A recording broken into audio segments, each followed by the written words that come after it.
बिस्मिल्लाहिर्रहमानिर्रहीम, अस्सलाम वालेकुम नाज़रीन। आप देख रहे हैं द लास्ट स्टार। मैं हूं यासिर रशीद और मेरे साथ हैं सीनियर सहाफ़ी राना मोहम्मद अजीम साहब। नाज़रीन, ये है इस्लामी जमहूरिया पाकिस्तान, जहां पे आज से 4-5 माह कबल अगर सूरत हाल देखी जाए तो कोरोना वबा का फैलाव था, लेकिन दुनिया की मईशतें क्रैश कर रही थी और हमारी मईशत बुलंदी की जानिब गामजन थी। यही वो इस्लामी जमहूरिया पाकिस्तान है कि जब दुनिया की मार्केट्स खुल रही हैं तो यहाँ पर डॉलर की कीमत में तेजी से इजाफा होने लगा। 4 माह में 17 रुपए बढ़ गया। यही वो इस्लामी जमहूरिया पाकिस्तान है जहां पर पेट्रोल की कीमत आए रोज बढ़ती है। आज ही 5 रुपए बढ़ा दी गई। महंगाई की शरह 8 पे इस वक्त चल रही है। तो आने वाले दिनों में मंजरनामा क्या होगा? यही वो पाकिस्तान है जहां पर तब्दीली सरकार में करप्शन के नए तरीके भी इजाद हो रहे हैं। राना साहब की तरफ बढ़ते हैं। राना साहब, मौजूदा महंगाई, पेट्रोल की कीमत का बढ़ना, आज फिर 17 पैसे डॉलर का बढ़ जाना, ऊपर से ये एक खबर, असल खबर, उसकी जानिब बाद में आएंगे, पहले मंजरनामे पे बात कर लेते हैं। बिस्मिल्लाहिर्रहमानिर्रहीम, अस्सलातु वस्सलामु अलैका या सय्यदी या रसूलल्लाह, अस्सलातु वस्सलामु अलैका या सय्यदी या हबीबल्लाह। या सर, इस करप्शन की खबर से पहले मैं एक बात कह दूं। मुझे लगता है कि हुकूमत अपना वादा पूरा कर रही है कि गुर्बत मिटाने का। गुर्बत की बजाय मेरा ख्याल उन्हें चाहिए था गरीब मिटाना, तो गरीब मिट रहा है। स्लोगन चेंज कर, मैं कह रहा क्या कमाल हो गया। 5 रुपये पेट्रोल महंगा कर दिया आपने। सोचने की बात, ये सिफारिश 1 रुपए की थी।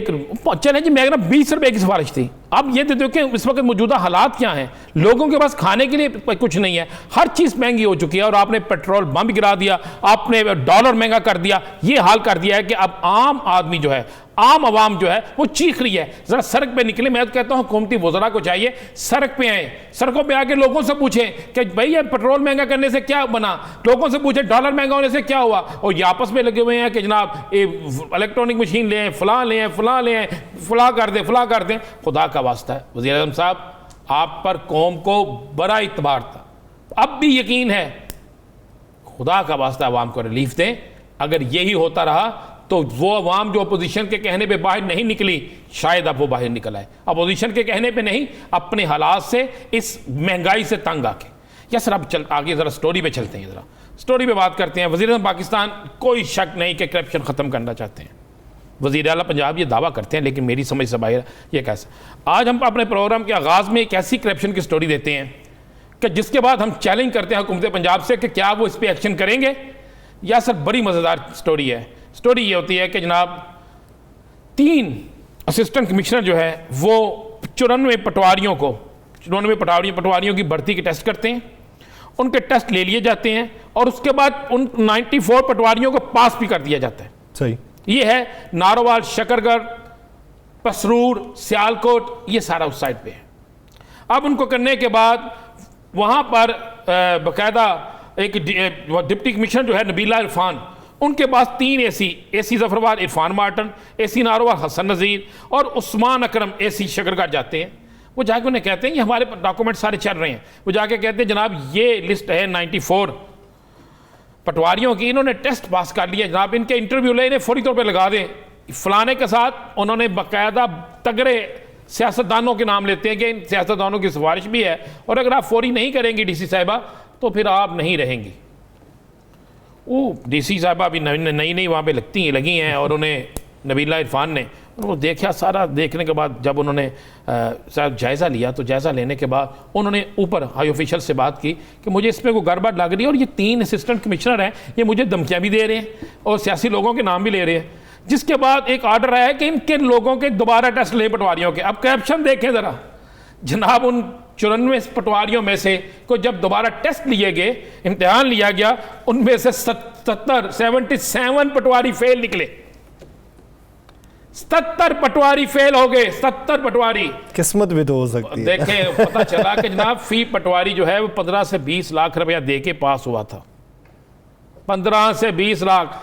अब ये अगर ये 94 पटवारी लग जाते तो गरीबों की जमीनें, सरकारी जमीनें, कब्जा माफिया, सब कुछ होना था, उसके साथ होना था। इतना बड़ा ये लिस्ट आप देखिए, जो मैं लिस्ट सामने चला रहा, हम अपने उस पर स्क्रीन पे चला रहे हैं। ये वो पटवारी हैं जिनको पहले पास किया गया। उसके बाद इन पटवारियों को जब दोबारा टेस्ट लिया जाता तो ये पटवारी फेल हो जाते हैं। फेल होने के बाद क्या होता है, जब इनकी लिस्ट ना कि इनको फारिग कर दिया जाता है तो फिर तगड़ी सिफारिशें आती हैं और कही जाता है कि जनाब डिप्टी कमिश्नर नबीला इरफान आप तो फारिग हैं, आपने ये क्या कर दिया, यहाँ तो आप अपना हिस्सा ले लें। अच्छा, उसके बाद क्या होता है, एक इंक्वायरी होती है। इंक्वायरी के फौरी बाद तीनों जो असिस्टेंट कमिश्नर हैं उन्हें वहाँ से तब्दील कर दिया जाता है। तब्दील करने के बाद जब वहाँ पे अब इंक्वायरियाँ शुरू होती हैं तो बड़ी खौफनाक नतीजे सामने आते हैं कि आज से पहले भी ये होता रहा है, और इस तब्दीली सरकार में ये अगर डीसी मान जाती तो इससे भी ज़्यादा होना था। अब ये वो लेटर मौजूद हैं, ये सारी चीज़ें मौजूद हैं, ये हैं वो लिस्टें जो पास तो हो गए पहले पैसे दे के, उसके बाद ये फेल हो गए, और अब एक और चीज़ है तो इनमें से बहुत से लोग वो हैं जिनकी डिग्रियां भी जाली हैं। ये भी आपको एक बड़ी, तो इस तब्दीली सरकार में जिसकी मैं भी हमायत करता था, कहता हूं, अब भी कहता हूं कि ये करप्शन के खिलाफ हैं, लेकिन इस करप्शन पे क्या ये जिन लोगों ने इनको पास किया उनको अब जेल के अंदर नहीं होना चाहिए था? और इन 77 लोगों को जिन्होंने पैसे दिए इनको भी जेल के अंदर नहीं होना चाहिए? गया किसकी जेब में? यार देखें जी, वहाँ पे बांट देखें, ये तकसीम एक जगह नहीं होती, तकसीम कई जगह पे हुई। तकसीम होने के बाद बहुत कुछ हुआ। वो तो क्या मैं बता रहा हूँ आपको कि वो तो कह रहे थे जनाब कि आप इस तरह करें कि आप हमसे ले लें पैसे, मतलब आप अंदाजा लगाएं नारोवाल में 26, जफरवाल 44, शकरगर 24, 94 टोटल थे।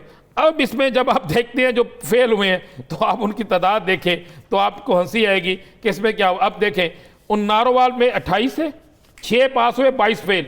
सही। जफरवाल में 42 थे, हुकाम को सोचना होगा कि नाक तले क्या होता रहा। जब डिप्टी कमिश्नर लोग झांसा दे सकते हैं, धमका सकते हैं, तो फिर आम फर्द की हालत क्या होगी? नाज़रीन, एक शॉर्ट ब्रेक के बाद सियासी मंजरनामे पे बात करेंगे। हमें ज्वाइन करेंगे रहमान मलिक साहब। Stay with us.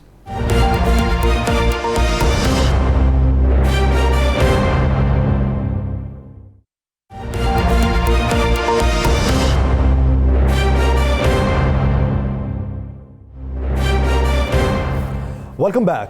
नाज़रीन, इलेक्शन कमीशन पर वफाकी वज़रा के इल्ज़ामात और चीफ इलेक्शन कमिश्नर को हटाने की दरख्वास्त जो इस्लामाबाद हाई कोर्ट में दायर की गई थी वो भी मुस्तरद कर दी गई। इसके साथ साथ ईवीएम के हवाले से जो दरख्वास्त दायर की गई, सुप्रीम कोर्ट की जानिब से राजा सिकंदर हयात साहब को रिलीफ मिला। इस्लामाबाद हाई कोर्ट में एक दरख्वास्त दायर की गई ईवीएम के हवाले से कि ईवीएम काबिल एतराज़ है, आइंदा के इंतखाबात इस पर ना हो, तो वो रद्द इस बुनियाद पर हो गई कि अभी इस पर बहस जारी है। पार्लियामेंट का फ्लोर अभी बाकायदा तौर पर मौजूद है, उस पर अभी बहस होगी, तो फिर आइंदा की हिकमत अमली तरतीब दी जा सकती है। तो अब अपोजिशन जमातें क्या सोच विचार करती हैं, हुकूमती जो राय है उस पर वो तनकीद क्या करती हैं और किन मानों में करती हैं, इसी बारे में बात करने के लिए हमें ज्वाइन किया पाकिस्तान पीपल्स पार्टी के सीनियर रहनुमा रहमान मलिक साहब ने। मलिक साहब, बहुत शुक्रिया आपके वक्त का। मलिक साहब, वफाकी वज़रा के इलेक्शन कमीशन पर वार, उसके बाद पाकिस्तान पीपल्स पार्टी भी मैदान में आ गई। क्या हम ये समझें कि इलेक्शन कमीशन की आप हिमायत में मैदान में आए हैं, या फिर ये समझें कि हुकूमत की मुखालिफत में आए हैं? क्योंकि माजी में अगर देखें तो पीडीएम का पूरा प्लेटफॉर्म इलेक्शन कमीशन पर तनकीद करता रहा है। बिस्मिल्लाहिर्रहमानिर्रहीम। साथ से सब सुनने वालों को मेरा सलाम। लेकिन सर, बात यह है कि थोड़ा सा अफसोस भी होता है जो मुल्क में हो रहा है। सिर्फ एक सेंटेंस कहूँगा कि पूरा मुल्क इस महंगाई में पिस रहा है। आज 5 रुपए ज़्यादा हो गया आपका डीजल भी, मिट्टी का तेल भी, पेट्रोल भी, और डॉलर जाके 170 पे टच कर गया। और मैं पिछले 4 दहाइयों 4 सालों से चीख के कह रहा था कि जाएगा 170, या मैं कह रहा हूँ 180 पे जाएगा। किसी एक पॉलिटिशियन ने, पाकिस्तान के एक पॉलिटिशियन ने भी, ख्वाह वो ऑपोजिशन से हो या गवर्नमेंट से हो या वो इंडिपेंडेंट हो, एक ने इसका तस्करा नहीं किया कि डॉलर को कैसे रोका जाए। ये है वो पॉलिसीज जिस पे टाइमली काम करना होगा। मुझे बताएं कि एक आम आदमी को ईवीएम से क्या तल्लक है? वो क्या सोचेगा? इलेक्शन कमीशन में क्या हो रहा है उसका क्या तल्लक है? उसको 2 रोटी के साथ गरज है, उसको महंगाई के साथ गरज है। तो क्या ये जितनी हमारी अपोजिशन है, बखसूस मैं अपना भी करूंगा कि हम लोग हर वक्त हर वो काम, गलत काम सही वक्त पे करते हैं और सही काम गलत वक्त पे करते हैं। दैट इज व्हाट हमारा एक किस्म का मोटो बन गया हुआ है। लिहाजा मैं इस पे ये आपको बहस करूंगा कि हमारी पार्टी जो है, जो जंप इन हुई है या आई है तो कानून के लिए आई है। जब कभी किसी को शिकायत है इलेक्शन कमीशन के खिलाफ तो they can go to the supreme court. खुद क्यों बात करनी है, खुद क्यों झगड़ा करना है, खुद क्यों लड़ाई करनी है?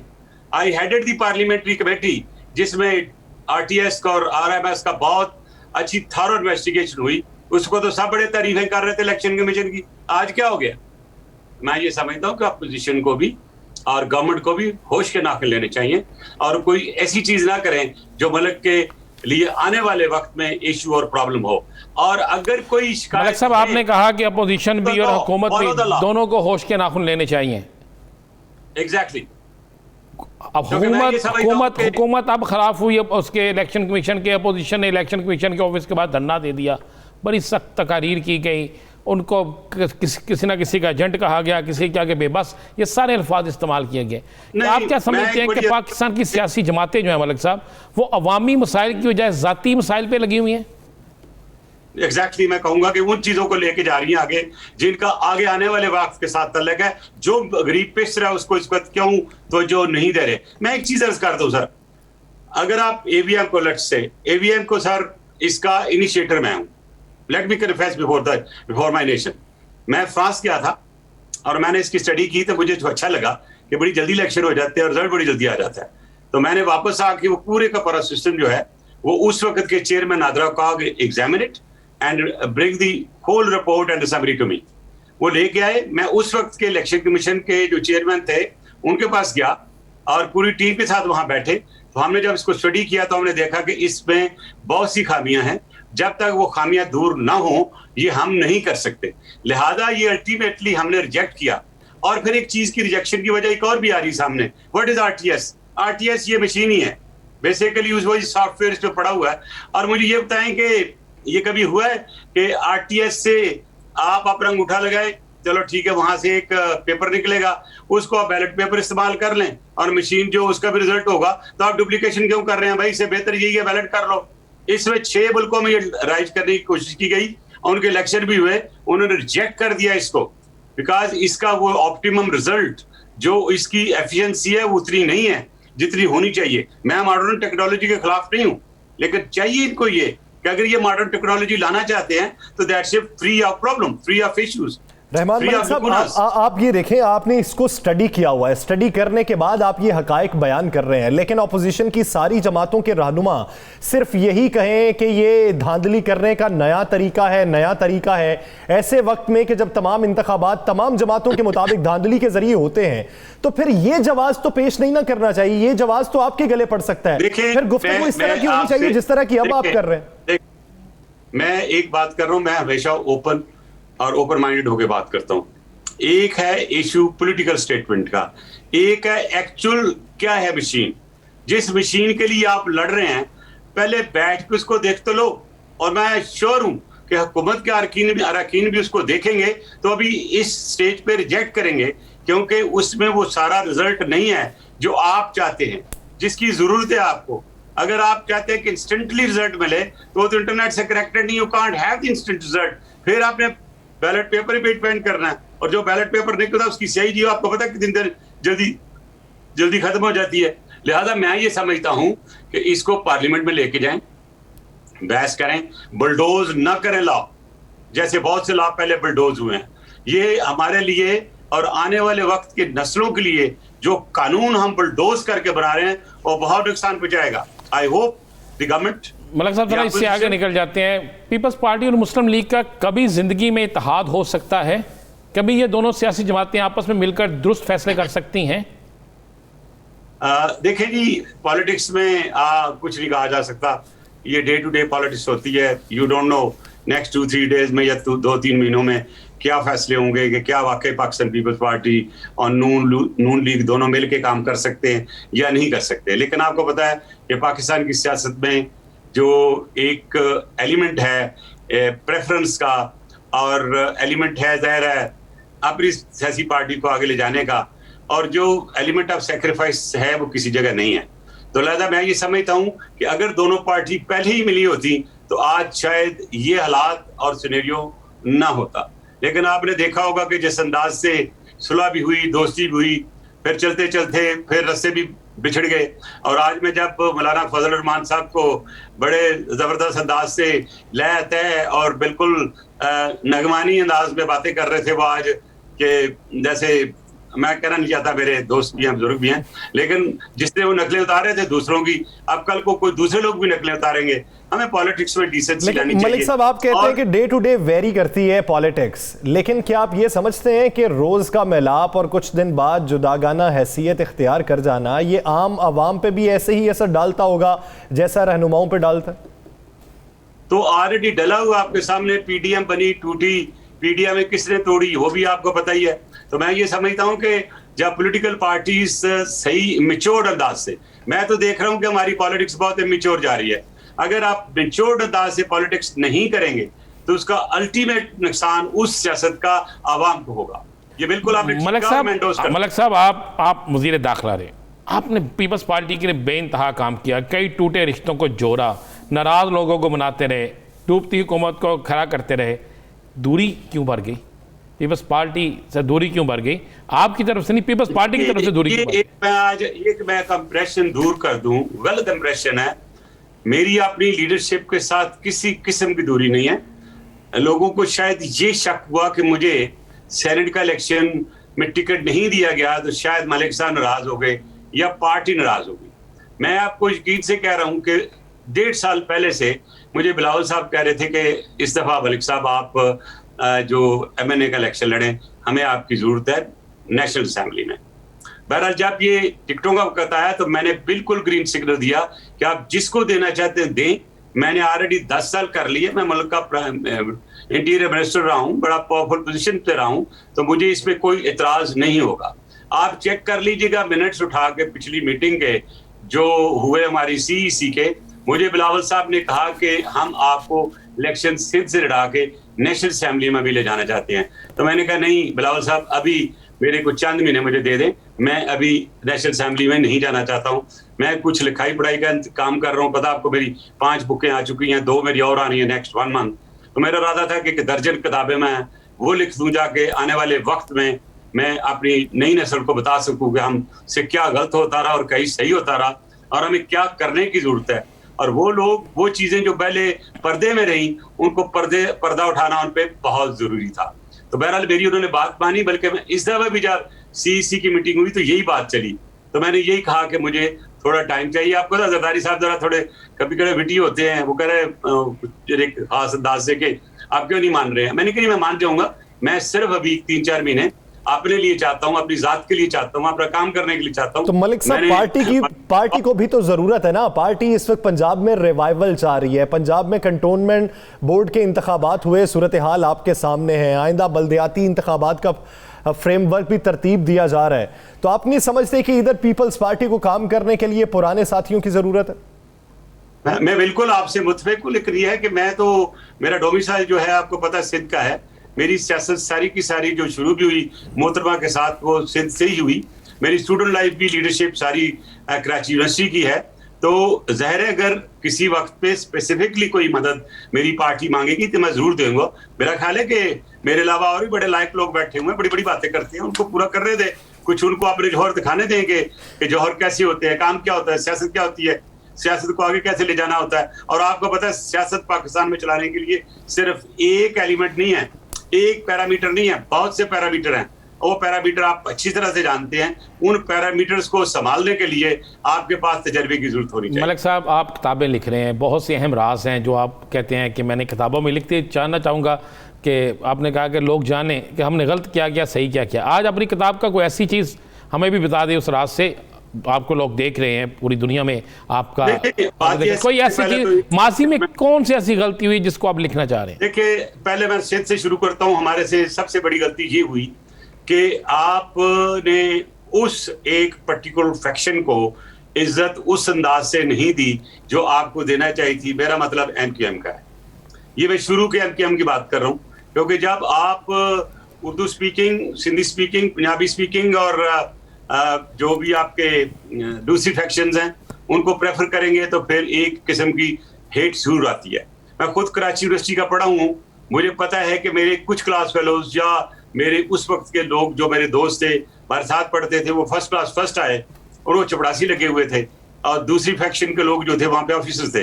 तो ये चीजें डेफिनेटली नेगेटिविटी क्रिएट करती हैं। तो ये नेगेटिविटी नहीं होनी चाहिए थी। ये क्या ऐसी नेगेटिविटी है जिसको हमने उसकी तवज्जो नहीं दी। दूसरा सबसे बड़ा मसला जो एमक्यूएम पे किस तरह की तवज्जो देनी चाहिए थी, ये जरा क्लियर कर दें।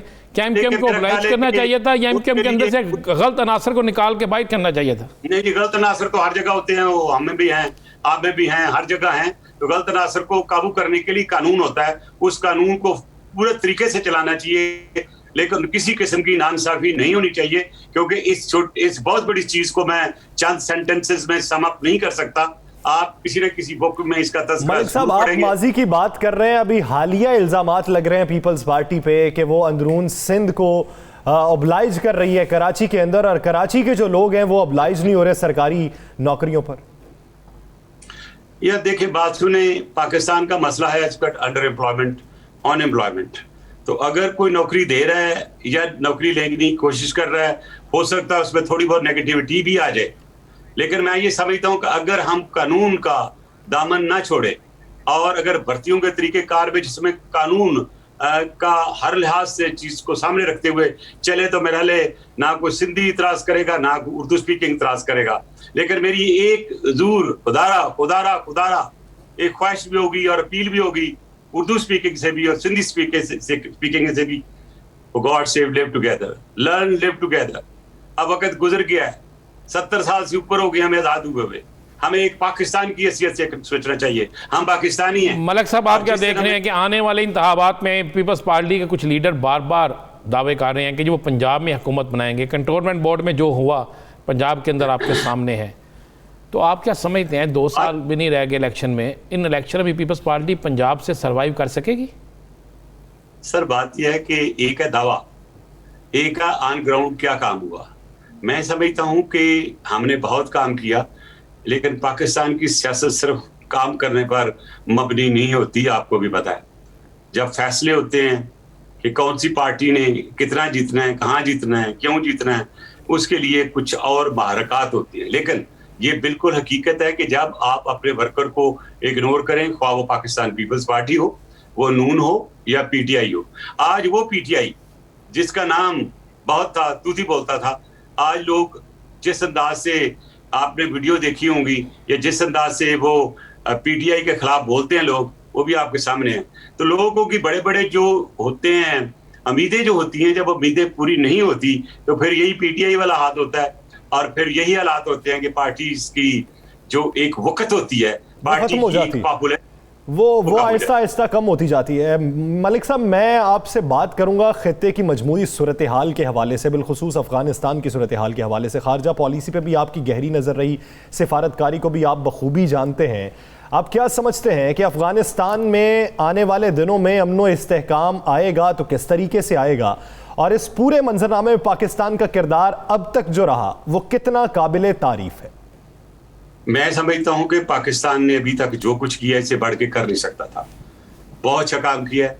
लेकिन अब क्योंकि आप आइसोलेशन में नहीं जा सकते, आपको अमेरिका भी कह रहा है कि आप रिकॉग्नाइज ना करें।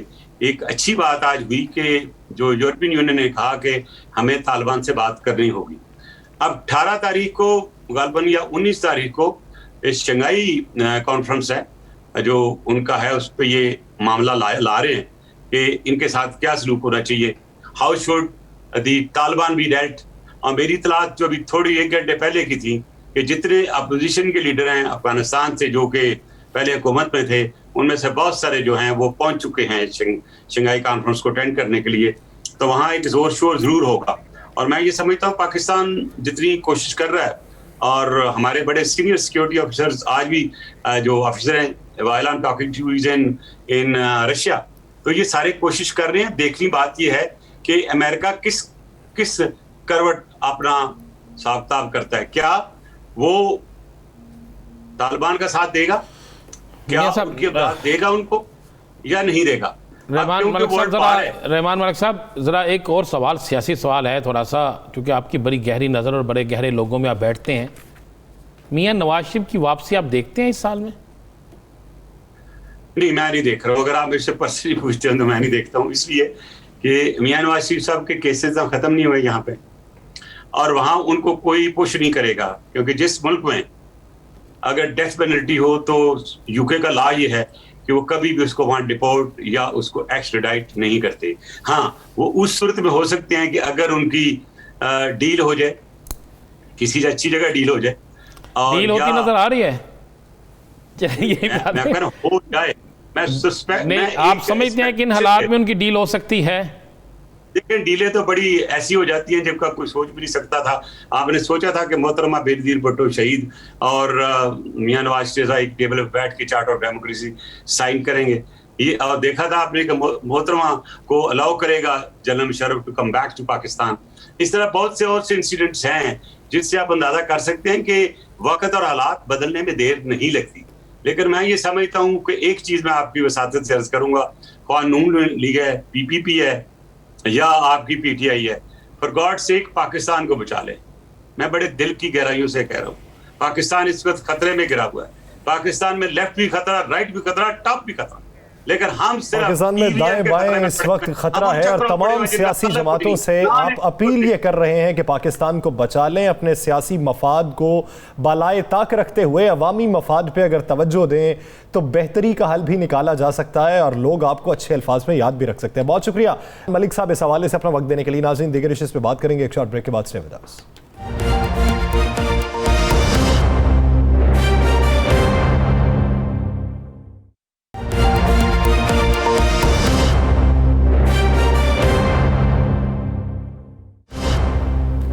Welcome back. नाज़रीन, वज़ीर-ए-आज़म पाकिस्तान इमरान खान दौरा लाहौर पर थे। बहुत अहम मुलाकातें की और अहम मुलाकातों में उन्होंने बहुत से लोगों को नई हिदायत भी जारी की हैं, सियासी तौर पर भी और इंतज़ामी तौर पर भी। मुस्तकबिल की हिकमत अमली तरतीब दी जा रही है और अब तक की कारकर्दगी का जायज़ा भी लिया गया है। इसी बारे में बात करने के लिए हमें ज्वाइन किया है तर्जुमान पंजाब हुकूमत फ़याज़ुल हसन चौहान साहब। चौहान साहब, बहुत शुक्रिया आपके वक्त का।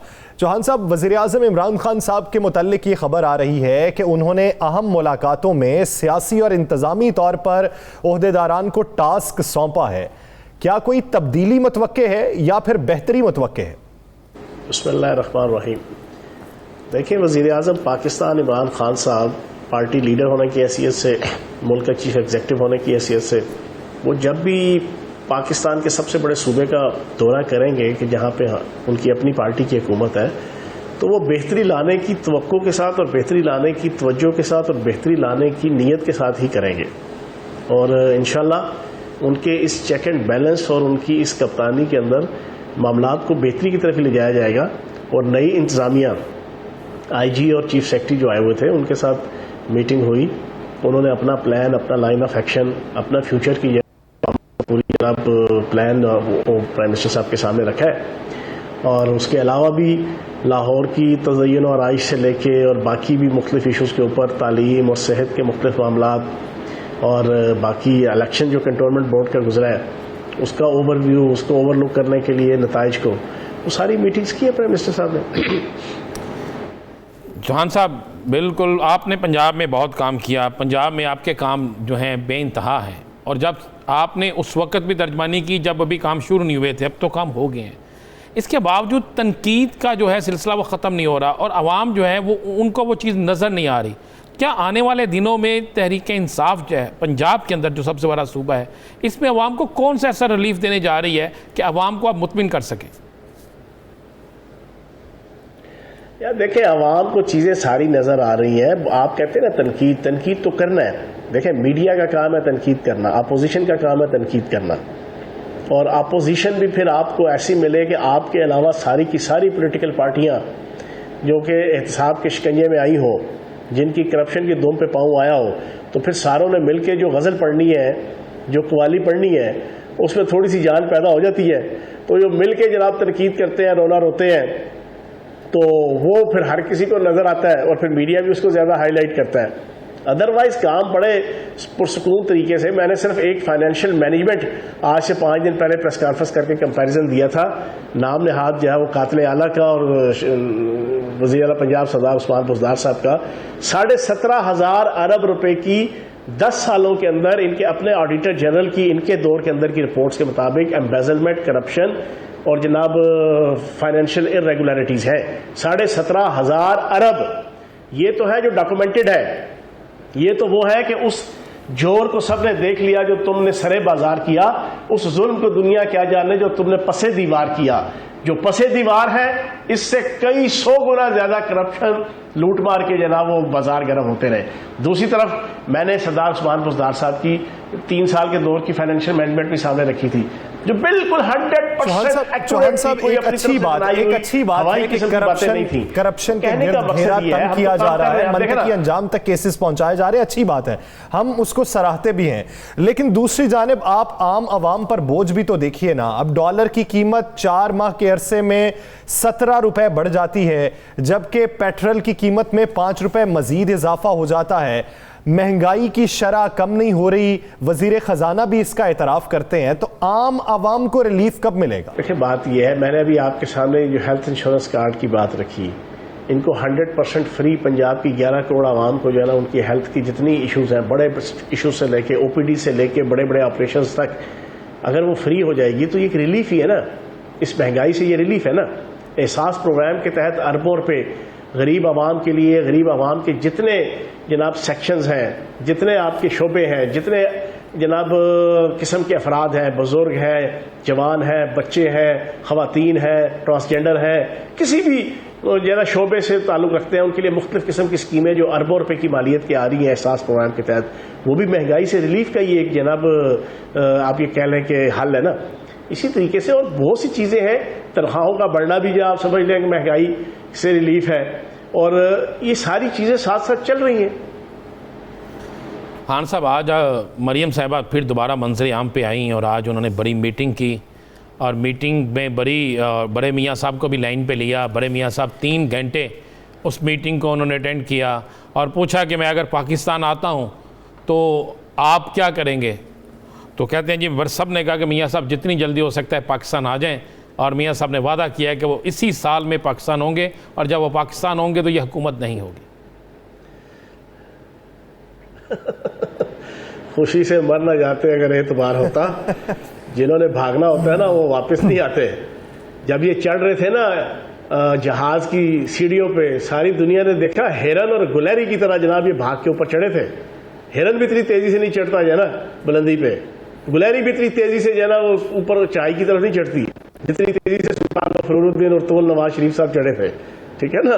तो ये अपने आप को जनाब नेल्सन मंडेला बनाने की नाकाम कोशिश करते हैं, ये है बुनियादी तौर पे ग्वाल मंडेला, ठीक है ना। और जिन्होंने सारी जिंदगी लूट मार के जरिए से ही अपनी जवानी, अपना जनाब अधेड़पन, अपना बढ़ापा और अपना जनाब सारा इक़्तिदार गुजारा हो, वो इस गलतफहमी से निकल आए, ठीक है ना। और बाकी 100 बिस्मिल्लाह वापस आए। हम तो कहते हैं अदालतों को अब मुंह दिखाओ, अदालतों को भी जलीलो खार किया, आवाम को भी किया, हुकूमत को भी जनाब आप झूठा वादा करके चले गए है ना। तो मैं ये समझता हूं कि ये सिर्फ अपने ओहदेदारों को और वर्कर्स को लॉलीपॉप देने के लिए ये इस किस्म की टैक्टिक्स कर रहे हैं।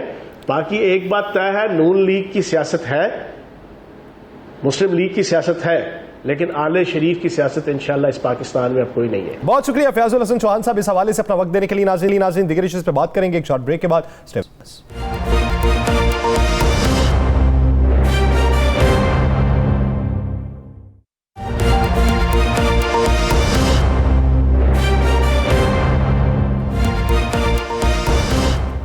Welcome back. नाज़रीन, बात करेंगे पाकिस्तान मुस्लिम लीग नून के हवाले से, जिनका आज डेरा गाजी खान रीजन का इजलास था।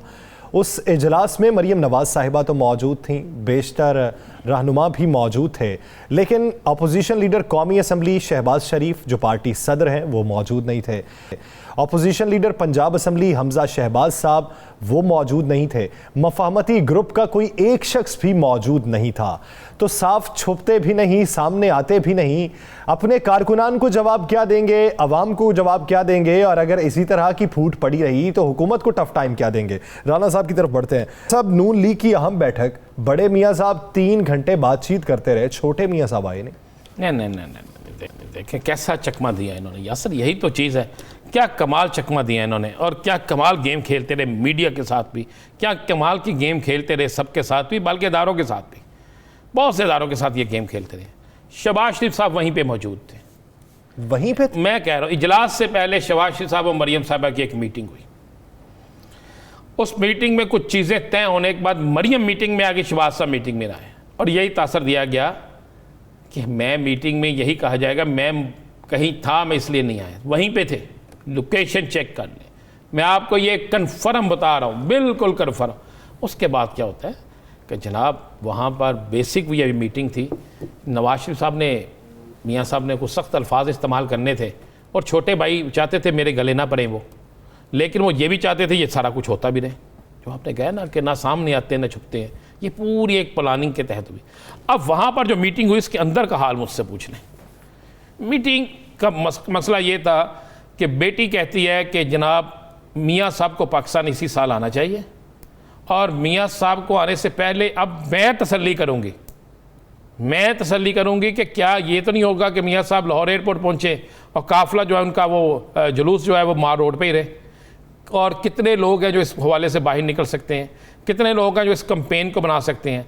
तो चचा ने कहा जी आप बिल्कुल करो, मैं समझूंगा कि यही कहा जाएगा कि मैं नहीं हूँ उसमें, लेकिन आप करती जाओ, मैं आपके साथ हूँ। यानी अंदर से ये सारी एक प्लानिंग थी।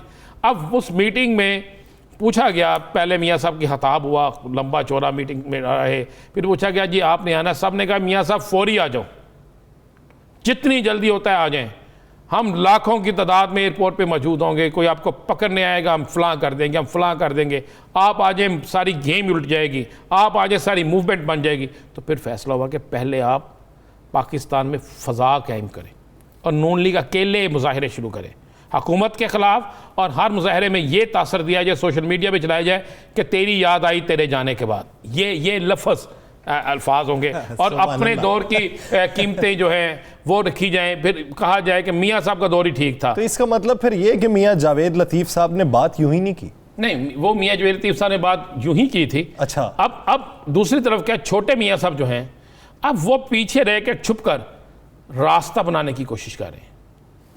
बड़े मियाँ साहब सामने आ गए हैं, बेटी सामने है, छोटे मियाँ साहब छुप कर रास्ता बनाने की कोशिश कर रहे हैं। अब रास्ता बनता है नहीं बनता, रास्ता बनने में क्या रुकावट है, रास्ता किस तरीके से बनेगा, इस पे काम हो रहा है। लेकिन आज जो उनसे पूछा गया तो उन्होंने कहा जी मैं बिल्कुल तैयार हूँ, मुझे आज क्या उन्होंने फिक्रा कहा, मैं तैयार हूँ, मुझे किसी की फ़िक्र नहीं है, चाहे डॉक्टर हो या कोई भी, मैं बस पाकिस्तान आने के लिए तैयार हूँ, बस मुझे अब पाकिस्तान से दूर कोई नहीं रख सकता, तो आ जाएँ। लेकिन साथ में उसके बाद, उस मीटिंग के बाद दोनों भाइयों में मीटिंग हुई, फ़ोन पे गुफ्तगू बड़ी डिटेल हुई और उस गुफ्तगू के दौरान 4 बड़े अहम लीगी रहनुमा भी मौजूद थे और उसमें फिर ये डिसाइड हुआ कि जनाब हम पहले रास्ता बना लें, थोड़ा सा माहौल ऐसा बना लें कि अगर आप आगे गिरफ्तार भी होते हैं तो गिरफ्तारी लंबी चौड़ी ना हो, उसके बाद जल्द रहाई भी हो जाए। देखते हैं सियासी हवा किस कदर तेज़ चलती है, इसको बहा ले जाती है। नाज़रीन, द लास्ट आवर से मुझे और राना अज़ीम साहब को दीजिए इजाज़त, अल्लाह ने के बाद।